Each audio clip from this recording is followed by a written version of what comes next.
Morigaon busy কলনীত ভাগৱত পাঠ আৰু ভাওনা প্ৰদৰ্শন দিনে-দিনেকৈ আয়োজিত হয় ভাগৱত পাঠ আৰু ভাওনা প্ৰদৰ্শন। বিজি কলনীত ৰাজহুৱা নামঘৰত অনুষ্ঠিত হয় এই প্ৰদৰ্শন। প্ৰথম দিনৰ অনুষ্ঠানত ভাগৱত পাঠ কৰে জগত বনিয়াই। দ্বিতীয় দিনা ত্ৰিনয়ন নাট্যগোষ্ঠীৰ দ্বাৰা দক্ষযজ্ঞ প্ৰদৰ্শন কৰা হয়। অনুষ্ঠানত অক্ষয় বন্তি প্ৰতিষ্ঠা কৰে কমলাবাৰী সত্ৰৰ নতুন সত্ৰাধিকাৰ সত্যজিৎ মহন্তই। মই আহিছোঁ মাজুলীৰ পৰা আহিছোঁ। আমাৰ এই নামঘৰ ৰাজহুৱা নামঘৰ বিজি কলনী গুৱাহাটীত অৱস্থিত। এই আমাৰ এই নামঘৰটি অতি আদৰভাৱে তেখেতলোকে বহুত কষ্ট কৰি নামঘৰটো প্ৰতিষ্ঠা কৰিছে। ইয়াৰে কালি পৰহি এনে ভাগৱত অনুষ্ঠান হ'ল। এই ভাগৱত অনুষ্ঠানৰ যোগেদি আমাৰ সমাজখন কেনেকৈ আগবঢ়াই নিব পাৰি তাৰ চিন্তা কৰি তেখেতলোকে এটা পৰিকল্পনা লৈ ইয়াত আজি এই দক্ষযজ্ঞ ভাওনা অনুষ্ঠিত কৰিছে আৰু আমাক মাতি আনিছিলে মাজুলীৰ পৰা এই দক্ষযজ্ঞ ভাওনা উন্মোচন কৰিবলৈ।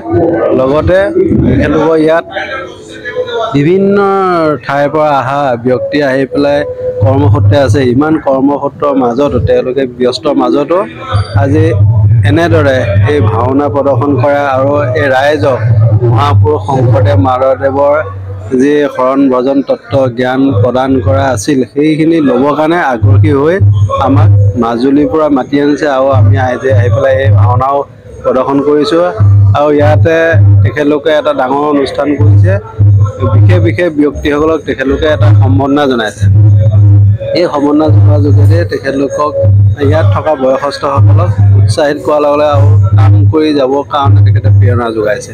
সেইকাৰণে মই ইয়াত থকা তেখেতলোকক সকলোকে সভাপতি সম্পাদক প্ৰমুখে আমাক নিমন্ত্ৰণ কৰি অনাৰ কাৰণে আমি সকলোকে ধন্যবাদ জনাইছোঁ। আমাৰ বিজি কলনী ৰাজহুৱা নামঘৰৰ তিনিদিনীয়া কাৰ্যসূচীৰে আমি আমাৰ অনুষ্ঠান প্ৰতি বছৰে কৰি আহিছোঁ। এইবাৰো কোনো ব্যতিক্ৰম নহয়। এইবাৰো আমি প্ৰথম দিন যোৱাকালি আমাৰ বিজি কলনী নামঘৰত ভাগৱত পাঠ হৈছিলে আৰু এই ভাগৱত পাঠ কাৰণে আমি আমন্ত্ৰণ কৰি আনিছিলোঁ জগত বনিয়া বাপক। তেখেতৰ সুমধুৰ কণ্ঠৰে গোটেই ভাগৱতৰ 11 নম্বৰ স্কন্ধটোৰ বিষয়ে ব্যাখ্যা দিছিলে আৰু সমগ্ৰ ৰাইজে আমাৰ বিজি কলনীৰ আৱাসীবৃন্দ আৰু ওচৰ চুবুৰীয়া যিমান এৰিয়াৰ মানুহবিলাক আছে চবেই আহি ইয়াৰ আনন্দ কৰিছিলে আৰু আধ্যাত্মিকতা এটা প্ৰদান পাইছিলে।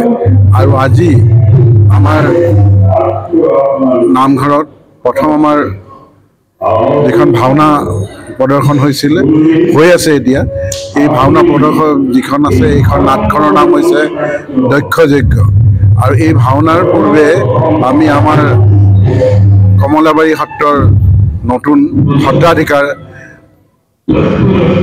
মহাপুৰুষ আমাৰ শ্ৰীযুত সত্যজিৎ মহন্তদেৱক আমি মাতি আনিছিলোঁ। তেখেতৰ দ্বাৰা আমি আমাৰ অক্ষয় বন্তিভাগ আজি আমাৰ বিজি কলনী নামঘৰত প্ৰতিষ্ঠা কৰা হৈছে। আৰু সেই সমান্তৰালে আমাৰ বাপ বন্ধৱ আৰু আমাৰ ওচৰ চুবুৰীয়া যিমান ভক্তপ্ৰাণ জাৰি আছে সিহঁতে আহি আধ্যাত্মিকতাৰ জ্ঞান আহৰণ কৰিলে। ঠিক তেনেদৰে অহাকালিও আমি এটা অনুষ্ঠান ৰাখিছোঁ। যিবিলাক ভক্তই আমাৰ মহাপুৰুষ শংকৰদেৱৰ আদৰ্শৰে শৰণ ল'ব বিচাৰে তেওঁলোকে শৰণ ল'ব পাৰিব।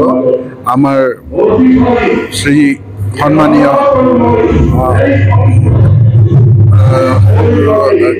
সত্যজিৎ মহন্ত ডাঙৰীয়াই তেওঁলোকৰ শৰণ দিব।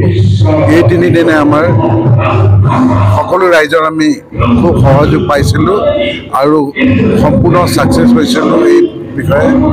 আৰু আমি ভাবিছোঁ প্ৰতি বছৰে এনেকৈ আমি কামটো আগবঢ়াই যাম আৰু যুৱ প্ৰজন্মক এই বিষয়ে অৱগত কৰাম। নতুন চাম ল'ৰা ছোৱালী ডেকা বাচ্চা যিবিলাকে নাজানে মহাপুৰুষৰ বিষয়ে আৰু মহাপুৰুষৰ আদৰ্শ মহাপুৰুষৰ সংস্কৃতি সেই বিষয়ে আৰু লগতে ভাগৱতৰ বিষয় বস্তু যিখিনি আছে সেইখিনি যাতে চবৰে অন্তৰত চৰ্চা কৰিব পাৰে আৰু নিজৰ বাস্তৱিক জীৱনত তেওঁলোকে আগবাঢ়ি যাব পাৰে এইকৈ মোৰ সামৰিছোঁ